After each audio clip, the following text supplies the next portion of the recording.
ಆಮೇಲೆ ಮಹದಾಯಿ ಯೋಜನೆ environmental clearance ಆಗಬೇಕು, ಇವತ್ತಿನವರೆಗೆ ಮಾಡಿಕೊಟ್ಟಿಲ್ಲ. ಮಹದಾಯಿ ಯೋಜನೆ ಎನ್ವೈರನ್ಮೆಂಟಲ್ ಕ್ಲಿಯರೆನ್ಸ್ ಆಗಬೇಕು, ನೋಟಿಫಿಕೇಶನ್ ಆಗಿದೆ, ಗೆಜೆಟ್ ನೋಟಿಫಿಕೇಶನ್ ಆಗಿದೆ. ಎನ್ವೈರನ್ಮೆಂಟಲ್ ಕ್ಲಿಯರೆನ್ಸು ಕೇಂದ್ರ ಸರ್ಕಾರ ಮಾಡಬೇಕು, ಇವತ್ತಿನವರೆಗೆ ಮಾಡಿಲ್ಲ. ಹಾಗಾಗಿ ಆ ಕೆಲಸ ತಗೊಳಕ್ಕಾಗಿಲ್ಲ. 7.56 ಕುಡಿಯ ನೀರಿಗೆ ಹುಬ್ಬಳ್ಳಿ, ಧಾರವಾಡ ಮತ್ತು ಬೇರೆ ನಗರಗಳಿಗೆ ನೀರು ಕೊಡೋಕ್ಕೆ ನಮಗೆ ಟ್ರಿಬ್ಯುನಲ್ನಲ್ಲಿ 7.56 TMC ನೀರನ್ನು ಕೊಟ್ಟಿದ್ದಾರೆ. ಅದನ್ನು ಉಪಯೋಗಿಸ್ಕೊಳ್ಳಿಕ್ಕೆ ಪ್ರಾಜೆಕ್ಟ್ ಪ್ರಾರಂಭ ಮಾಡಬೇಕು, ನಾವು ಕ್ಲಿಯರೆನ್ಸ್ ಕೊಡಿ ಅಂದರೆ ಕೊಟ್ಟಿಲ್ಲ ಇವತ್ತಿನವರಿಗೆ.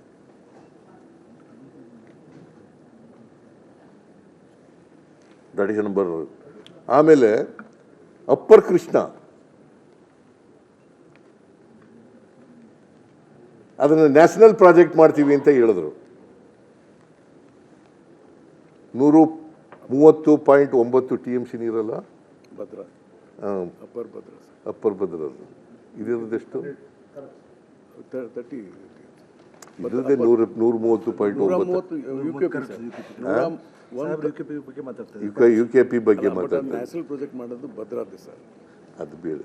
UKP 130 TMC third stage, UKP third stage. ಅವರು ಇವತ್ತಿನವರೆಗೂ ಒಂದು ಅಫಿಡವಿಟ್ ಹಾಕಲಿಲ್ಲ, ಸ್ಟೇ ಕೊಟ್ಬಿಟ್ಟಿದ್ದಾರೆ. ಅದನ್ನು ವೆಕೇಟ್ ಮಾಡಿಸಿ ಅಫಿಡವಿಟ್ ಹಾಕಿ ನಮಗೆ ಇವತ್ತಿನವರೆಗೆ ಗೆಜೆಟ್ ನೋಟಿಫಿಕೇಶನ್ ಮಾಡಿಕೊಟ್ಟಿಲ್ಲ. ಇವತ್ತಿನವರೆಗೆ ಗೆಜೆಟ್ ನೋಟಿಫಿಕೇಶನ್ ಮಾಡಿಕೊಟ್ಟಿಲ್ಲ. ಮೇಕೆದಾಟು ಕುಡಿಯ ನೀರು ಬೆಂಗಳೂರಿಗೆ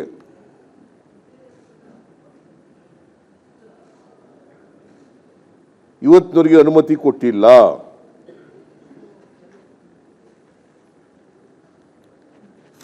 ಇದು ಎರಡನೇದು. ಮೂರನೇದು,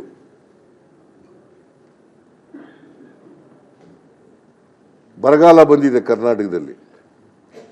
236 ತಾಲೂಕುಗಳಲ್ಲಿ 223 ತಾಲೂಕುಗಳನ್ನು ಬರಗಾಲ ಅಂತ ಘೋಷಣೆ ಮಾಡಿದ್ದೀವಿ. 196 ತಾಲೂಕುಗಳು ತೀವ್ರ ಬರಗಾಲ ಅಂತ ಘೋಷಣೆ ಮಾಡಿದ್ದೀವಿ.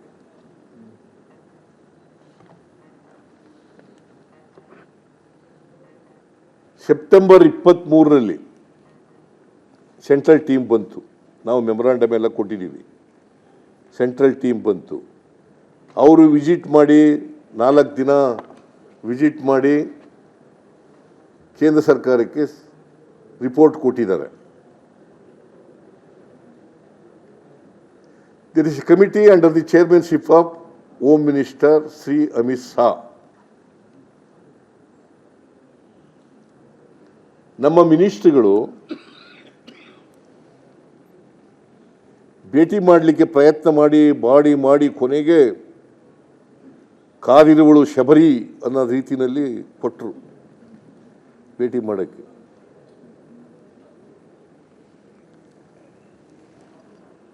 ಆಮೇಲೆ ನನಗೆ ಪ್ರೈಮ್ ಮಿನಿಸ್ಟ್ರು ಅಮಿತ್ ಶಾ ಅವರು ಭೇಟಿ ಮಾಡಿದ್ರು. ಯಾವ ತಿಂಗಳು? ಡಿಸೆಂಬರ್ ತಿಂಗಳಲ್ಲಿ ಭೇಟಿ ಕೊಟ್ಟರು ಟೈಮ್. ಆಗ DK ಶಿವಕುಮಾರ್ ಕೂಡ ಪ್ರತ್ಯೇಕವಾಗಿ ಭೇಟಿ ಮಾಡಿದರು. ನಾನು ಕೃಷ್ಣ ಬೈರೇಗೌಡ ಭೇಟಿ ಮಾಡಿದ್ದು ಮುಖ್ಯಮಂತ್ರಿಗಳಿಗೆ ಪ್ರಧಾನಮಂತ್ರಿಗಳಿಗೆ ಮತ್ತು ಅಮಿತ್ ಶಾ ಅವರಿಗೆ, ಚೇರ್ಮನ್ಗೆ. ಅಮಿತ್ ಶಾ ಅವರು ಹೇಳಿದ್ರು ನಾವು 20ನೇ ತಾರೀಕು ಭೇಟಿ ಮಾಡಿದ್ದೆ, ಡಿಸೆಂಬರ್ 20ಕ್ಕೆ. ಅಮಿತ್ ಶಾ ಅವರು ಹೇಳಿದ್ರು 23ಕ್ಕೆ ಮೀಟಿಂಗ್ ಕರೆದಿದ್ದೀನಿ, ನಾವು ಅವತ್ತು ಒಂದು ತೀರ್ಮಾನ ಮಾಡ್ತೀವಿ ಅಂತ ಹೇಳಿದ್ರು. ಇವತ್ತಿನವರಿಗೆ ಒಂದು ಸಾರಿ ಮೀಟಿಂಗ್ಗೆ ಫಿಕ್ಸ್ ಮಾಡಿದ್ರು, ಪುನಃ ಮೀಟಿಂಗ್ ಕರೀಲಿಲ್ಲ. ಪ್ರೈಮ್ ಮಿನಿಸ್ಟರ್ ಇಲ್ಲಿ ಬೆಂಗಳೂರು ಬಂದಿದ್ದಾಗ ನಾನು ಜ್ಞಾಪಕ ಮಾಡಿದೆ ಮತ್ತೆ. ಇದರಲ್ಲಿ ಎಂಥದ್ದು, ಬೋಯಿಂಗ್ ದೇವನಹಳ್ಳಿ ಏರ್ಪೋರ್ಟ್ ಹತ್ರ ಒಂದು ಫಂಕ್ಷನ್ ಬಂದಿದ್ದಾಗ ಜ್ಞಾಪಕ ಮಾಡಿದೆ. ಪುನಃ ಹೇಳ್ತೀವಿ ಅಂತಂದ್ರು, ಇವತ್ತಿನವರೆಗೆ ಮಾಡಿಲ್ಲ. ನಾವು ಬರಗಾಲಕ್ಕೆ ಸುಮಾರು 35,000 ಕೋಟಿ ರೂಪಾಯಿ ನಷ್ಟ ಆಗಿದೆ ನಮಗೆ, ಬೆಳೆ ನಷ್ಟ. ನಾವು 17,901 ಕೋಟಿ ಕೇಳಿದ್ದೀವಿ. 17,901 ಕೋಟಿ ಕೇಳಿದ್ದೀವಿ. NDRFನಿಂದ ಇವತ್ತಿನವರೆಗೆ ₹1 ಬಿಡುಗಡೆ ಮಾಡಿಲ್ಲ.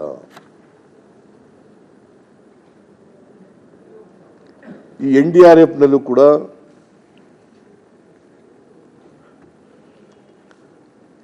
ಫೈನಾನ್ಸ್ ಕಮಿಷನ್ ಇತ್ಯರ್ಥ ಮಾಡ್ತದೆ. SDRF ಎಷ್ಟು ರೆಕಮೆಂಡೇಶನ್ ಮಾಡ್ತದೆ. SDRF state disaster response fund. ಅದರಲ್ಲಿ ರಾಜ್ಯ ಸರ್ಕಾರ ಮತ್ತು ಕೇಂದ್ರ ಸರ್ಕಾರದ ಪಾಲಿರ್ತದೆ. 75-25% ಇರ್ತದೆ. ಈ ವರ್ಷ ನಮಗೆ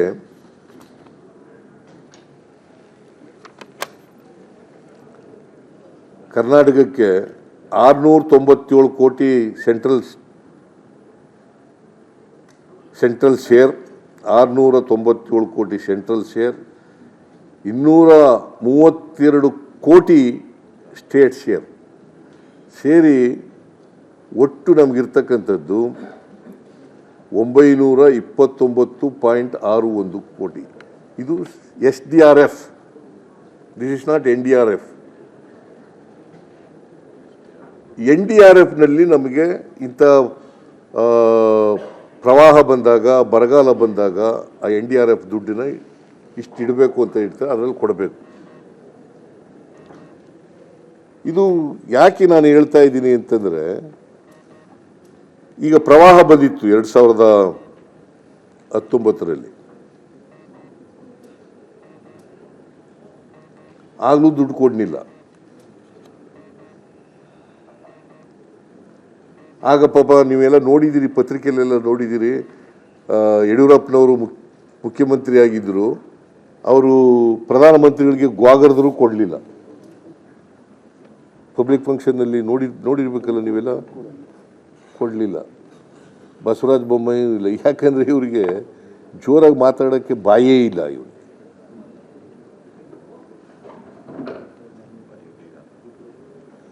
ಆಗಲೂ ಕೊಡಲಿಲ್ಲ. ಪ್ರವಾಹ ಬಂದಾಗ ಕೊಡಲಿಲ್ಲ.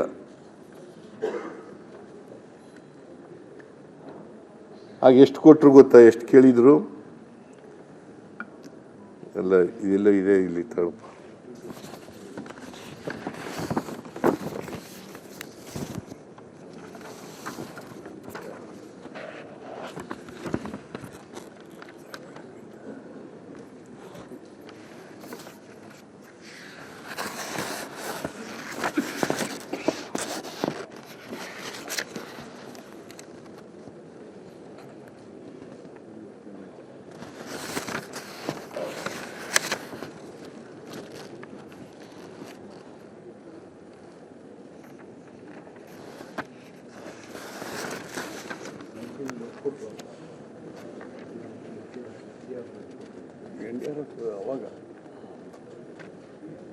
ಆಗ ಎಷ್ಟೋ ಕೊಟ್ಟಿದ್ರು, ಬರ್ಕೊಂಡಿದ್ದೀನಿ ಮತ್ತೆ.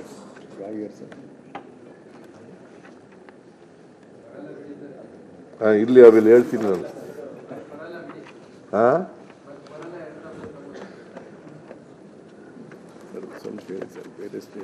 ಅದು ಬೇಡ ಬೇಡ. ಆಮೇಲೆ ಇದನ್ನ ಮಾಡುವಾಗ, ಈ ಹಂಚಿಕೆ ಮಾಡುವಾಗ ಏನು ಮಾಡ್ತಾರೆ ಅಂತಂದರೆ, ಜನಸಂಖ್ಯೆ ನೋಡ್ತಾರೆ. 6 ಮಾನದಂಡಗಳನ್ನು ಇಟ್ಕೊಂಡಿದ್ದಾರೆ.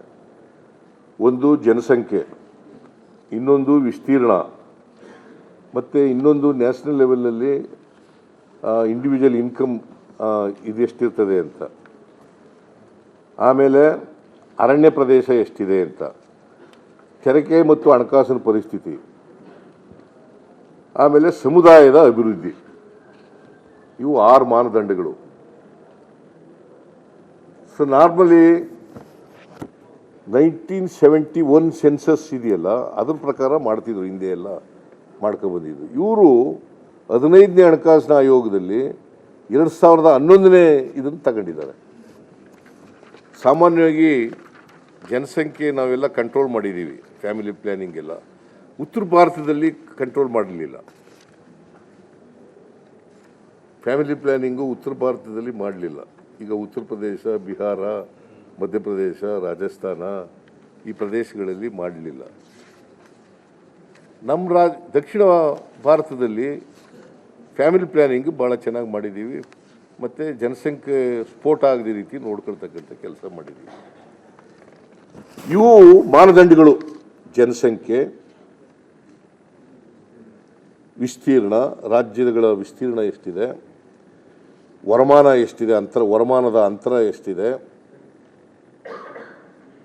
ಆಮೇಲೆ ಅರಣ್ಯ ಪ್ರದೇಶ ಎಷ್ಟಿದೆ, ತೆರಿಗೆ ಮತ್ತು ಹಣಕಾಸಿನ ಪರಿಸ್ಥಿತಿ ಹೆಂಗಿದೆ ರಾಜ್ಯದಲ್ಲಿ, ಆಮೇಲೆ ಸಮುದಾಯದ ಅಭಿವೃದ್ಧಿ ಎಷ್ಟರ ಮಟ್ಟಿಗಾಗಿದೆ. ಏನಾಗಿದೆ ಅಂತಂದರೆ, ನಮ್ಮ ಇದು ಮೊಟ್ಟೆ ಕೋಳಿ ಚಿನ್ನದ ಮೊಟ್ಟೆ ಇಡ್ತದೆ ಅಂತ ಕೋಳಿನೇ ಕೂದಾಕ್ಬಿಡೋದು, ಹಂಗಾಗಬಾರ್ದು ಅನ್ನೋದು ನಮ್ಮದು ಅಷ್ಟೇ. ಕೋಳಿ ಚಿನ್ನದ ಮೊಟ್ಟೆ ಇಡ್ತದೆ ಅಂತೇಳಿ ಕೋಳಿನೇ ಕೂದ್ಬಿಡೋದು, ಮತ್ತು ಮೊಟ್ಟೆಯಲ್ಲಿ ಇಡ್ತದೆ ಅದು, ಇನ್ನು ಮುಂದೆ ಮೊಟ್ಟೆನೇ ಇಡಲ್ಲ. ಹಂಗಾಗಬಾರ್ದು. ಹಾಲು ಕೊಡ್ತದೆ ಜಾಸ್ತಿ ಅಂತ ಕೆಚ್ಚಲೇ ಕೂದ್ಬಿಡೋದು, ಹಂಗಾಗಬಾರ್ದು. ಹಂಗಂತೇಳಿ ನಮ್ಮ ರಾಜ್ಯಗಳಲ್ಲಿ ಅಭಿವೃದ್ಧಿ ಆಗಿರ್ತಕ್ಕಂಥ ಅಭಿವೃದ್ಧಿಯೇತರ ರಾಜ್ಯಗಳಿಗೆ ಅನ್ಯಾಯ ಆಗಬಾರ್ದು.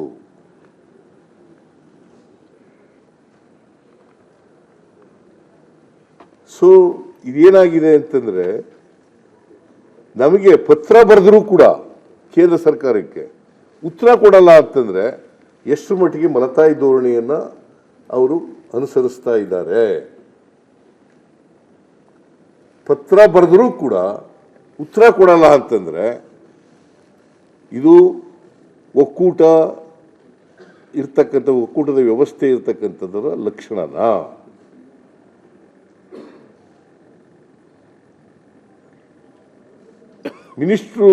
ಕನ್ಸರ್ನ್ ಮಿನಿಸ್ಟ್ರುಗಳು ಭೇಟಿ ಮಾಡ್ತೀವಿ ಅಂದರು, ಭೇಟಿ ಮಾಡೋಕ್ಕೆ ಅವಕಾಶ ಕೊಡಲಿಲ್ಲ ಅಂತಂದರೆ ಇದು ಒಕ್ಕೂಟದ ವ್ಯವಸ್ಥೆಯ ಲಕ್ಷಣನಾ? ಬರಗಾಲ ಬಂದು 4 ತಿಂಗಳಾಯ್ತಾ ಬಂತು, ಇವತ್ತಿನವರೆಗೂ ಒಂದು ಬಿಡುಗಡೆ ಮಾಡಲಿಲ್ಲ ಅಂತಂದರೆ ಕೇಂದ್ರ ಸರ್ಕಾರ ಮಲತಾಯಿ ಧೋರಣೆ ಅಲ್ವಾ ಇದು ಅಂತಕ್ಕಂಥದ್ದನ್ನು ಹೇಳಬೇಕಾಗ್ತದೆ. ನಮ್ಮ ತೆರಿಗೆ ಪಾಲಿನಲ್ಲಿ ಹಂಚಿಕೆಯಲ್ಲಿ ಸರಿಯಾದ ರೀತಿಯಲ್ಲಿ ನಮಗೆ ನ್ಯಾಯ ಸಿಕ್ಕಿಲ್ಲ, ಅನ್ಯಾಯ ಆಗಿದೆ. 14ನೇ ಹಣಕಾಸಿಗೂ 15ನೇ ಹಣಕಾಸಿಗೂ ದೊಡ್ಡ ಅನ್ಯಾಯ ಆಗಿದೆ. ಇವೆಲ್ಲ ವಿಚಾರಗಳನ್ನು ಮುಂದಿಟ್ಟುಕೊಂಡು ನಾವು ಪ್ರತಿಭಟನೆ ಮಾಡೋದು. It is not BJP versus Congress. ಒಕ್ಕೂಟದ ವ್ಯವಸ್ಥೆಯಲ್ಲಿ ಆಡ್ತಕ್ಕಂಥ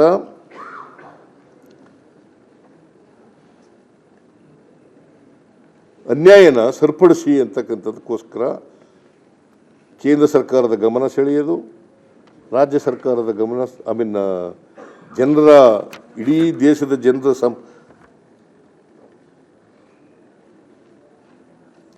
ನಾನು ಉತ್ತರ ರಾಜ್ಯಗಳಿಗೆ ಅನುದಾನ ಕೊಡಬೇಡಿ ಅಂತ ಹೇಳಲ್ಲ, ಬಡ ರಾಜ್ಯಗಳಿಗೆ ಸ್ವಲ್ಪ ಹೆಚ್ಚು ಕೊಡಿ ಅಂತ ಹೇಳೋದು ನಾನು. ಯಾವ ರಾಜ್ಯ ಅಭಿವೃದ್ಧಿ ಆಗಿಲ್ಲ ಅಂಥ ರಾಜ್ಯಗಳಿಗೆ ಸ್ವಲ್ಪ ಹೆಚ್ಚು ಕೊಡಿ ಅಂತ ಹೇಳೋದು. ಆದರೆ ನಮ್ಮ ರಾಜ್ಯಗಳಿಗೆ ದೊಡ್ಡ ಅನ್ಯಾಯ ಮಾಡಿಬಿಟ್ಟು ಅವಕ್ಕೆ ಮಾಡಬೇಕು ಅಂತಲ್ಲ ಅದರ ಅರ್ಥ. ನೀವು ಉತ್ತರ ರಾಜ್ಯಗಳಿಗೂ ಕೊಡಿ ಹೆಚ್ಚಾಗಿ, ಬಟ್ ನಮ್ಮ ರಾಜ್ಯಗಳಿಗೆ, ದಕ್ಷಿಣದ ರಾಜ್ಯಗಳಿಗೆ, ವಿಶೇಷವಾಗಿ ಕರ್ನಾಟಕಕ್ಕೆ ಆಗಿರ್ತಕ್ಕಂಥ ಅನ್ಯಾಯ ಸರಿಪಡಿಸಿ. ಬರಗಾಲದಲ್ಲಿ ಒಂದು ಪೈಸೆ ಇವತ್ತಿನವರೆಗೆ ಬಿಡುಗಡೆ ಮಾಡಿಲ್ಲ, ಕೊಡಿ.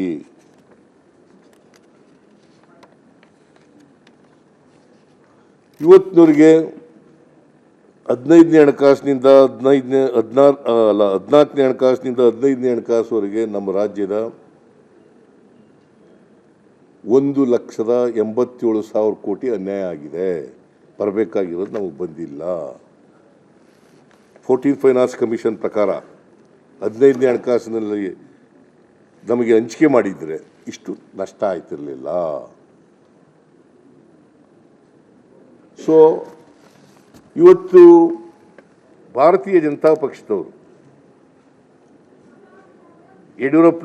ಯಡಿಯೂರಪ್ಪನವ್ರಿಗೂ ಪಾಪ ಬಾಯಿ ಇಲ್ಲ, ಬಸವರಾಜ ಬೊಮ್ಮಾಯಿ ಅವ್ರಿಗಂತೂ ಬಾಯಿ ಇಲ್ಲವೇ ಇಲ್ಲ, ಅಶೋಕರಿಗೆ ಗೊತ್ತೇ ಇಲ್ಲ ಪಾಪ ಇವೆಲ್ಲ.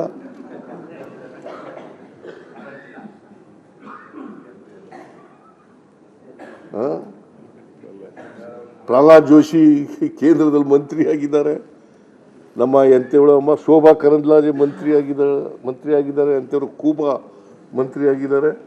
ಅವ್ರು ಯಾರು ಒಂದು ದಿನ ಬಾಯಿ ಬಿಟ್ಟಿಲ್ಲ. 25 ಜನ ಪ್ಲಸ್ ಈಗ ಒಂದು 26 ಜನ ಸೇರ್ಕೊಂಡಿದ್ದಾರೆ. 27 ಜನ ಆಗಿದ್ದಾರೆ. ಒಂದು ದಿನ ಅವರು ಯಾವತ್ತಾರು ಒಂದು ದಿನ ಮಾತಾಡಿದಾರ ಪಾರ್ಲಿಮೆಂಟ್ನಲ್ಲಿ? ಮತ್ತು ಇವೆಲ್ಲ ಅನ್ಯಾಯ ಅಲ್ವಾ ರಾಜ್ಯಕ್ಕೆ? ಜನ ಇವ್ರಿಗೆ ಆಶೀರ್ವಾದ ಮಾಡಿ ಕಳಿಸಿದ್ರೆ ಕರ್ನಾಟಕಕ್ಕೆ ಅನ್ಯಾಯ ಆಗ್ತಾ ಇದ್ರೂ ಕೂಡ ಕಣ್ಣು ಮುಚ್ಕೊಂಡು ಕೂತ್ಕೊಂಡ್ರೆ ಏನು ಮಾಡಬೇಕು? ಫೈನಾನ್ಸ್ ಮಿನಿಸ್ಟರ್ ನಮ್ಮ ಸ್ಟೇಟ್ ರಾಜ್ಯ, ಆಮೇಲೆ ಫೈನಾನ್ಸ್ ಮಿನಿಸ್ಟ್ರು ನಮ್ಮ ರಾಜ್ಯದವರೇ, ನಮ್ಮ ರಾಜ್ಯದಿಂದ ರಾಜ್ಯಸಭೆಗೆ ಹೋಗಿರೋದು. ಅವರೇ ಅನ್ಯಾಯ ಮಾಡಿದ್ರೆ ಏನು ಮಾಡೋದು? 11,495 ಕೋಟಿ ಇವ್ರ ಕೈನಲ್ಲೇ ತಿರಸ್ಕಾರ ಆಯಿತು. Yes sir.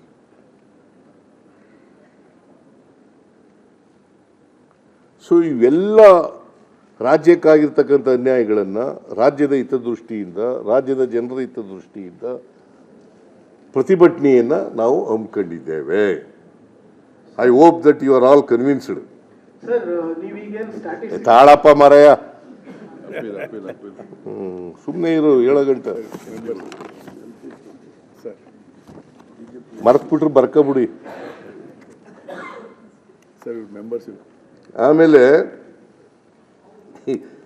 ನಾನು ಅದಕ್ಕೆ ಹೇಳ್ತಾ ಇದ್ದೀನಿ, ಅವ್ರಿಗೆ ಈಗಾಗಲೇ ನಮ್ಮ ಅಧ್ಯಕ್ಷರು ಕರೆ ಕೊಟ್ಟಿದ್ದಾರೆ.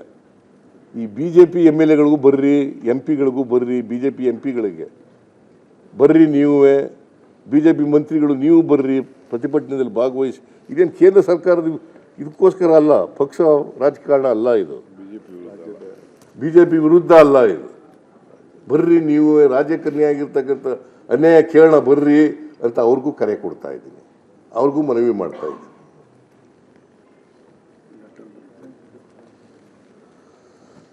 I hope that you are all convinced. ಅನ್ಯಾಯ ಆಗಿರೋದು ಸತ್ಯ ಅಂತ ಗೊತ್ತಾಗಿದೆ, ಅನ್ಯಾಯದ ವಿರುದ್ಧ ಪ್ರತಿಭಟನೆ ಮಾಡಬೇಕಾಗಿರೋದು ಸರಿಯಾಗಿದೆ ಅಂತ ಅನಿಸುತ್ತೆ. ಇದರಲ್ಲಿ ರಾಜಕೀಯ ಏನೂ ಇಲ್ಲ. ಅವರು BJP ಅವರು ಏನೋ ಬಾಯಿ ಬಂದಾಗಿ ಅಲ್ಲಿ ಮಾತಾಡ್ರಿ, ಹೋಗಿ ಪಾರ್ಲಿಮೆಂಟ್ನಲ್ಲಿ ಮಾತಾಡ್ರಿ, ಇಲ್ಲಿ ಮಾತಾಡ್ತಿರಲ್ಲ, ಸುಳ್ಳು ಹೇಳ್ತಿರಲ್ಲ ಇಲ್ಲಿ, ಅಲ್ಲಿ ಮಾತಾಡ್ರಪ್ಪ, ಅಮಿತ್ ಶಾ ಹತ್ರ ಮಾತಾಡ್ರಪ್ಪ, ನರೇಂದ್ರ ಮೋದಿ ಅವ್ರ ಹತ್ರ ಮಾತಾಡ್ರಯ್ಯ, ಪಾರ್ಲಿಮೆಂಟ್ನಲ್ಲಿ ಮಾತಾಡ್ರಪ್ಪ. ಅದು ಬಿಟ್ಬಿಟ್ಟು ಅಂತ ಪ್ರಯತ್ನ ಮಾಡ್ತೀವಿ. 16ನೇ ಆಯೋಗ, ಹಣಕಾಸಿನ ಆಯೋಗ ಬರ್ತದೆ, ಅದ್ರ ಮುಂದೆ ಇಡ್ತೀವಿ, ಇದನ್ನೆಲ್ಲ ಹಂಚಿಕೆಯಲ್ಲಿ ಸರಿ ಮಾಡಿ ಅಂತ ಮತ್ತೆ ಕೇಂದ್ರ ಸರ್ಕಾರಕ್ಕೆ ಮನವಿಯನ್ನು ಸಲ್ಲಿಸ್ತೀವಿ. ಬರಗಾಲದ ಇದರೆಲ್ಲ ದುಡ್ಡು ಕೊಡಿ ಅಂತ, ಮತ್ತು ಈಗಾಗಿರ್ತಕ್ಕಂಥ ಎಲ್ಲ ಅನ್ಯಾಯನ ಸರಿಪಡಿಸಿ ಅಂತ ಹೇಳ್ತೀವಿ. ಓಕೆ, ಎಸ್, ನೆಕ್ಸ್ಟ್ ಇವನು ಕೆಂಪರಂಗಿ.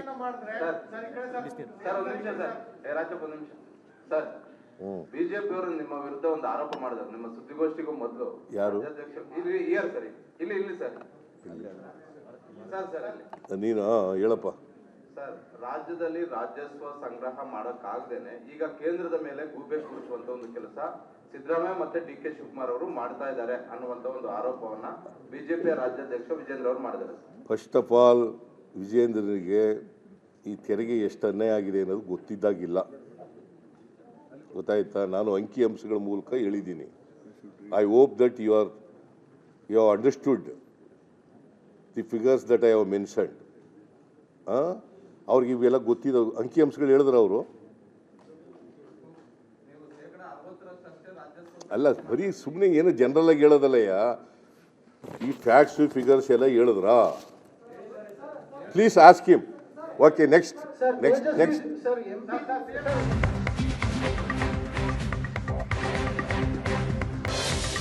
ಸ್ಟ್ಯಾಟಿಸ್ಟಿಕ್ಸ್ ಅಲ್ಲಿ ಏನು ಕೊಟ್ಟಿರೋದನ್ನ ಮಾತ್ರ ಹೇಳಿದ್ರು, ಏನು ಕೊಡಬೇಕಾಗಿರೋದು ಏನು ಬಾಕಿ ಇದೆ ಅದನ್ನ ಯಾವುದು ಹೇಳಿರಲಿಲ್ಲ. ಅದ್ರ ಜೊತೆಗೆ ಕಾಂಗ್ರೆಸ್ನ ಒಬ್ಬರೇ M P D K Suresh ಅವರು ಈ ವಿಚಾರವನ್ನ ಎತ್ತಿ ಇದರಿಂದನೇ ಅವರು ಸ್ವಲ್ಪ ಆವೇಶಪೂರಿತವಾಗಿ ದೇಶಕ್ಕೆ ಏನೇನು ಕೊಡಬೇಕಾಗಿತ್ತು ಅದೆಲ್ಲ ಕೊಟ್ಟಿದ್ದೀವಿ, ಆದರೆ ನಮಗೇನು ಬರಬೇಕು ಅದನ್ನು ಕೊಡಲಿಲ್ಲ, ಹಾಗಾಗಿ ಬೇರೆ ದೇಶದ ಬೇಡಿಕೆನ ಇಟ್ಟರೆ ತಪ್ಪ ಅಂತ ಹೇಳಿದರು. ಅವ್ರೇನು ದೇಶ ಹೊಡಿಬೇಕಂತ ಹೇಳಿರಲಿಲ್ಲ, ಆದರೆ ಅವ್ರ ಮೇಲೆ ಅಟ್ಯಾಕ್ ಆಯಿತು. ಇಷ್ಟೆಲ್ಲ ನಮ್ಮ ಸ್ಟೇಟಿಗೆ ಬರಬೇಕಾಗಿರೋ ಸ್ಟ್ಯಾಟಿಸ್ಟಿಕ್ಸ್ ಇರಬೇಕಾದ್ರೆ ಇದನ್ನ ಬೇಡಿಕೆಯಾಗಿ ಇಲ್ಲಿವರೆಗೆ ರಾಜ್ಯ ಸರ್ಕಾರ ಯಾಕೆ ಲೀಗಲಿ ಓಡಾಡೋಕ್ಕಾಗೋದಿಲ್ಲ ಸರ್? ನೀವು ಅದೇ ಬಂದಿರೋದು 14ನೇ ಫೈನಾನ್ಸ್ ಕಮಿಷನ್ ಆದಮೇಲೆ 15ನೇ ಫೈನಾನ್ಸ್ ಕಮಿಷನ್ ಬತ್ತಲ್ಲ, ಇವರೇ ಬಂದದ್ದಲ್ಲ, ಇವರೇ ಇದ್ದದ್ರಲ್ಲ, ಇವರೇ ಬಾಯಿ ಬಿಡಲಿಲ್ಲ ಅಂತ ಹೇಳ್ತಾ ಇರೋದು ನಾನು. 15ನೇ ಫೈನಾನ್ಸ್ ಕಮಿಷನ್ ಜಾರಿ ಬಂದ ಮೇಲೆ ಯಾರಿದ್ದವರು? ಅಪಾಯಿಂಟ್ ಮಾಡಿದವರು ಅವರೇ ಇಲ್ಲ. ಅಪಾಯಿಂಟ್ ಮಾಡಿದವ್ರು ಯಾರು 15ನೇ ಫೈನಾನ್ಸ್ ಕಮಿಷನ್ನ? ಮೋದಿ ಮಿಶ್ರ ಮೋದಿ ಅಲ್ವಾ? ಅದಾದ್ಮೇಲೆ 19ರಲ್ಲಿ ಎಲೆಕ್ಷನ್ ಆಯ್ತಲ್ಲ ಪಾರ್ಲಿಮೆಂಟ್ಗೆ, 25 ಜನ ಗೆದ್ರಲ್ವಾ? ಅವ್ರು 25 ಜನ ಇವತ್ತಿನವ್ರಿಗೆ ಮಾತಾಡಿದಾರಾ? ನಂಬರ್ 1. ಕೇಂದ್ರದ ಮಂತ್ರಿಗಳು ಮಾತಾಡಿದಾರಾ? ನಂಬರ್ 2. ಯಾರಾದರೂ ಯಡಿಯೂರಪ್ಪ ಆಗಲಿ ಮುಖ್ಯಮಂತ್ರಿ ಆಗಲಿ ಮಾಡಿದಾರಾ? ಇಂಟ್ರಿಮ್ ರಿಪೋರ್ಟ್ನಲ್ಲಿ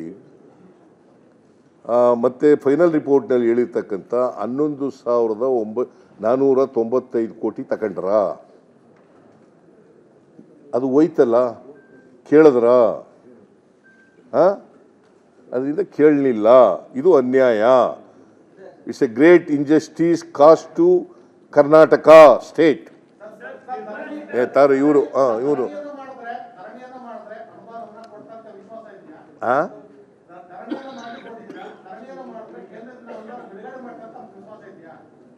ಧರಣಿ ಮಾಡಿ ನಾನು ನ್ಯಾಯ ಸಿಗ್ತದೆ ಅಂತಕ್ಕಂಥ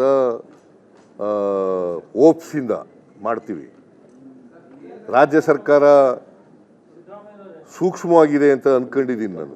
ಕೇಂದ್ರ ಸರ್ಕಾರ ಸೂಕ್ಷ್ಮತೆ ಇದೆ ಅಂತ ಅನ್ಕೊಂಡಿದ್ದೀನಿ. ಇನ್ನು ನರೇಂದ್ರ ಮೋದಿಯವರು ಭಾಳ ಮಾತಾಡ್ತಾರೆ ಬಡವ್ರ ಬಗ್ಗೆ, ದಲಿತರ ಬಗ್ಗೆ, ಎಲ್ಲ ಹಿಂದುಳಿದವ್ರ ಬಗ್ಗೆ, ಸಬ್ಕ ಸಾಥ್ ಸಬ್ಕ ವಿಕಾಸ್ ಅಂತ ಹೇಳ್ತಾರೆ, ಮಾಡ್ತಾರೆ ಅಂತ ಅನ್ಕೊಂಡಿದ್ದೀನಿ. ಅದಕ್ಕೋಸ್ಕರ ಪ್ರತಿಭಟನೆ ಮಾಡ್ತೀನಿ, ದೇಶದ ಗಮನ ಸೆಳೀಲಿಕ್ಕೆ, ಈ ದೇಶದ ಜನರ ಗಮನ ಸೆಳೀಲಿಕ್ಕೆ. ಎಸ್,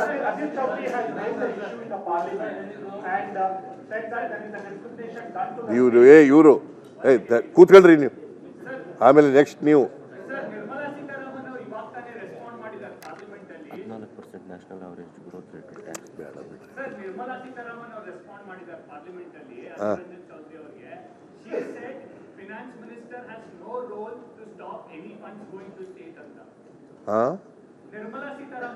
ಆಯ್ತು, 5,300 ಕೋಟಿ ಅನೌನ್ಸ್ ಮಾಡಿದವ್ರು ಯಾರು? ಯಾರ್ರೀ? ಯಾರಪ್ಪ? ಬಜೆಟ್ನಲ್ಲಿ ಅಪ್ಪರ್ ಭದ್ರಾಗಿ ಕೊಡ್ತೀವಿ ಅಂತ ಅನೌನ್ಸ್ ಮಾಡಿದವ್ರು ಯಾರು? Finance minister. ನನ್ other than Mrs Nirmala Sitharaman. Number 1. Number 2, interim ಬಜೆಟ್ನಲ್ಲಿ ಅವರೇ budget report 15 finance commission report ಸ್ವೀಕಾರ ಮಾಡಿದ್ರಲ್ಲ, ಇಂಟ್ರಿಮ್ ಬಜೆಟ್ನಲ್ಲಿ 5,495 ಕೋಟಿ ಕೊಡಬೇಕು ಅಂತ ಹೇಳಿದ್ರು. ಈ ಕೇಳಮ್ಮ ಹುಡುಗಿ ಹೆಣ್ಮಗಳೇ, ತಾಳಮ್ಮ, ಅವ್ರು ಕೇಳ್ತಾರೆ. ಈಗ ಅವ್ರು ಕೇಳಿದ್ಮೇಲೆ ನೀನು ಕೇಳು ತಾಯಿ. ಅಮಿತ್ ಮಾಳವಿ ಅವರು ಒಂದು ಟ್ವೀಟ್ ಮಾಡಿದ್ದಾರೆ.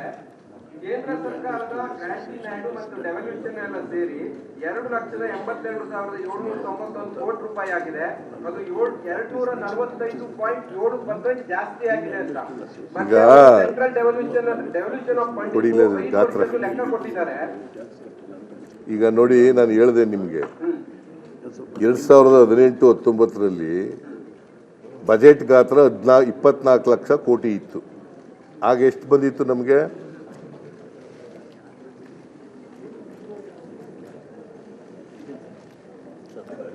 18-19ರಲ್ಲಿ 51,157 ಕೋಟಿ ಸಿಕ್ಕಿತ್ತು.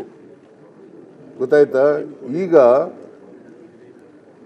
ಬಜೆಟ್ ಗಾತ್ರ 45,000 ಲಕ್ಷ ಕೋಟಿ ಆಗಿದೆ. ಆಗ ಬಂದಿರೋದು ಬರೀ 50,257 ಕೋಟಿ. ಯಾವ್ದು ಜಾಸ್ತಿ ಆಯಿತು? ಬಜೆಟ್ ಗಾತ್ರ ಜಾಸ್ತಿ ಆದರೂ ತೆರಿಗೆ ಅಷ್ಟೇ ಇರಬೇಕಾ, ಕಡಿಮೆ ಆಗಬೇಕಾ? ಗೊಂದಲ ಏನು ಅಂದ್ರೆ ಸೆಂಟ್ರಲ್ ಗೌರ್ಮೆಂಟ್ ಒಂದ್ ಲೆಕ್ಕ ಕೊಡ್ತಾ ಇದೆ, ನೀವು ಒಂದ್ ಲೆಕ್ಕ ಕೊಡ್ತಾ ಇಲ್ಲ, ಇದ್ದೀರಿ. ನಾನು ಕೊಟ್ಟಿರ್ತಕ್ಕಂಥ ಲೆಕ್ಕ. ಆಮೇಲೆ ಇನ್ನೂ ಒಂದು ಹೇಳ್ಬಿಡ್ತೀನಿ ನಿಮಗೆ, ಲಾಸ್ಟ್ಲಿ ಮರ್ತುಬಿಟ್ಟಿದೆ ಹೇಳೋದು. ಸಾಲ ಇದೆಯಲ್ಲ, 14-15ರಲ್ಲಿ ಕೇಂದ್ರ ಸರ್ಕಾರ ಮಾಡಿದಂಥ ಸಾಲ, ಸ್ವಾತಂತ್ರ್ಯ ಬಂತವಿಂದ ಮಾಡಿದಂಥ ಸಾಲ ಎಷ್ಟು ಮಾಡಿದ್ರು ಗೊತ್ತಾ? 55,86,000 ಕೋಟಿ.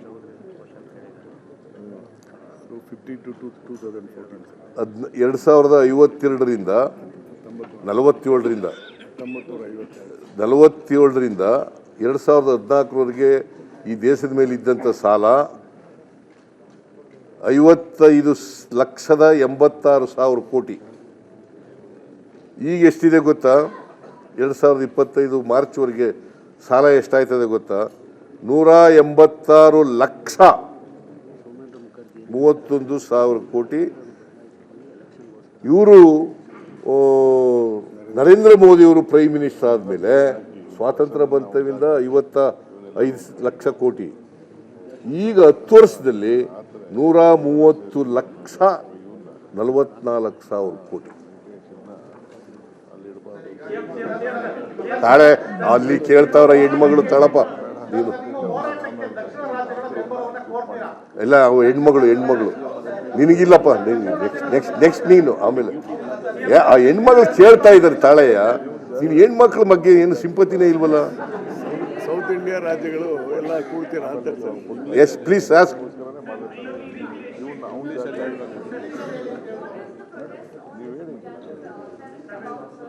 ಏನದು ಕೇಳಿಸಲ್ಲ. ಪ್ರೊಟೆಸ್ಟ್ ಜಂತರ್ ಮಂತರ್ ಅಂತ ಕೇಳ್ತಾರೆ. ಇಂಗ್ಲೀಷ್ ಜಂತರ್ ಮಂತರ್ನಲ್ಲಿ ಎಲ್ಲ ಇಂಗ್ಲೀಷಲ್ಲಿ ಹೇಳ್ಬೇಕು ಅಂತಾರೆ. ಇಂಗ್ಲೀಷ್ನಲ್ಲಿ ನೋಡ. ಆಮೇಲೆ ಕೊನೆಯಲ್ಲಿ ಹೇಳ್ತೀನಿ. ಆಮೇಲೆ ಇನ್ಯಾರಪ್ಪ ಎಲ್ಲ ಒಂದೊಂದ್ಸಾರಿ ಕೇಳಿದಿರಲ್ರಿ. ಬಿಜೆಪಿ ಆಗ್ರಹ ಮಾಡ್ತಾ ಇದ್ದಾರೆ ಶ್ವೇತಪತ್ರ ಹೊರಡಿಸಬೇಕು ಅಂತ. ಶ್ವೇತಪತ್ರ we are thinking to present white paper on the floor of the house. ಕನ್ನಡದಲ್ಲಿ ಹೇಳ. ಶ್ವೇತಪತ್ರವನ್ನು ಹೊರಡಿಸಲಿಕ್ಕೆ ಗಂಭೀರವಾಗಿ ಆಲೋಚನೆ ಮಾಡ್ತಾ ಇದ್ದೀವಿ. ಈಗ English last finally tomorrow all the ministers and all MLAs of both the houses